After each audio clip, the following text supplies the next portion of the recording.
Go.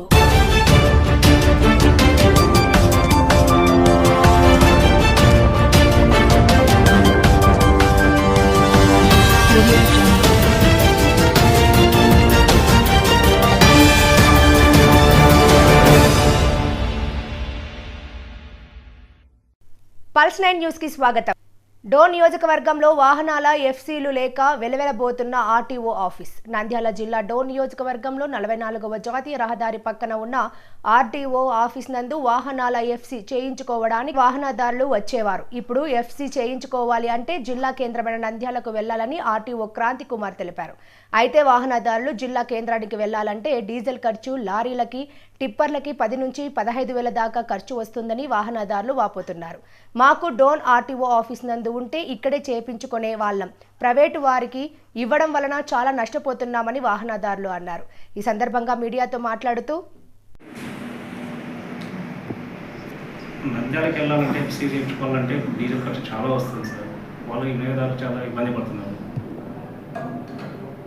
యాక్చువల్గా మనకు ఈ ministry of road transport and highways వీళ్ళు ఏం చేశారంటే మనకు ఒక 75 జీవో ఇచ్చారు.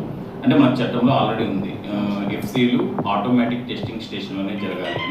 దీన్ని 1/10/2024 నుండి ఖచ్చితంగా ఇంప్లిమెంట్ చేయమని ఒక జీవో ఇచ్చారు. అందులో భాగంగా మనకు మన రాష్ట్రంలో కూడా ఈ ఆటోమేటిక్ టెస్టింగ్ స్టేషన్స్ని ప్రారంభించారు. ఈ 1 మంత్ ఈ ట్రయల్ రన్గా మనకు నంద్యాల అండ్ అనంతపూర్ ఈ 2 జిల్లాలలో ఈ ఆటోమేటిక్ టెస్టింగ్ స్టేషన్ స్టార్ట్ అయిపోయింది. సో 1వ తేదీ నుండి ఈ మంత్ 9వ నెల 1వ తేదీ నుండి ప్రతి ఈ yellow board vehicles and transport vehicles ఏ ఉన్నా కూడా ఫిట్నెస్ కోసము మనం నంద్యాలకు ఆటోమేటిక్ టెస్టింగ్ స్టేషన్, అది ఏంటంటే కంపెనీ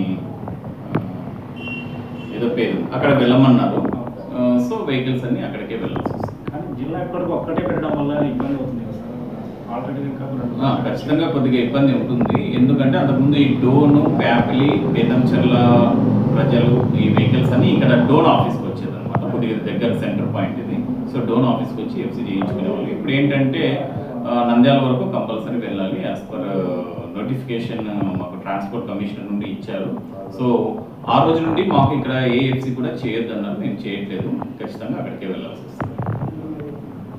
సార్ అధికారులు మిమ్మల్ని ఉంచుతారా సార్, ఇక్కడ మిమ్మల్ని లేకుండా చేస్తారా సార్? అలా ఏం లేదండి. యాక్చువల్గా enforcement is the major part అనమాట. మా డ్యూటీస్లో ఏంటంటే ఇప్పుడు ఆర్థిక ఆదాయం అని చెప్పలేము, కానీ రోడ్ సేఫ్టీ అనేది చాలా ఇంపార్టెంట్. ఒక ఇన్స్పెక్టర్ ఎన్ఫోర్స్మెంట్ లేదు అని తెలిస్తే మాత్రం విచ్చలవిడిగా రోడ్లపైన తిరగడం అనేది స్టార్ట్ అవుతుంది. సో ట్యాక్స్లు కట్టకపోవడము, పర్మిట్లు తీసుకోవడం, ఎఫ్సీ చేసుకోకపోవడము, అలాగే ట్రిపుల్ రైడింగ్ అని, హెల్మెట్ లేకుండా ఇలాంటి రోడ్ సేఫ్టీకి సంబంధించిన ఓవర్లోడ్లో తిరగడం ఇవన్నీ జరుగుతాయి. కాబట్టి మాకు ఖచ్చితంగా మేము ఉండాల్సిందే ఎన్ఫోర్స్మెంట్ అనేది జరుగుతుంది రెగ్యులర్. లిమిట్ వచ్చేసి 60 కిలోమీటర్ల వరకే ఉంటుంది కదా సార్. మరి 60 కిలోమీటర్లు ఉన్నంత వరకు మళ్ళీ నంద్యాల వచ్చేసి మనకు 100 కిలోమీటర్లు వస్తుంది కదా. యాక్చువల్గా ఈ ఆటోలకు కానీ స్కూల్ బస్సెస్ కానీ 60 కిలోమీటర్స్ పరిధి మాత్రమే పర్మిట్ ఉంటుంది. అంటే వాళ్ళు రిజిస్టర్ చేసుకున్న ఆఫీస్ నుండి 60 కిలోమీటర్ల పరిధిలో మాత్రమే వాళ్ళు తిరగాల్సి ఉంటుంది. మీరు చెప్పినట్టు ఈ విషయం కరెక్టే. నంద్యాల అంటే కొంచెము డిస్టెన్స్ ఎక్కువే వస్తుంది. మరి అది పర్మిట్ వైలేట్ అయినట్టే. మరి దీనికోసం మరి ఏదైనా జీవో తీసుకొస్తారని చూడాలి.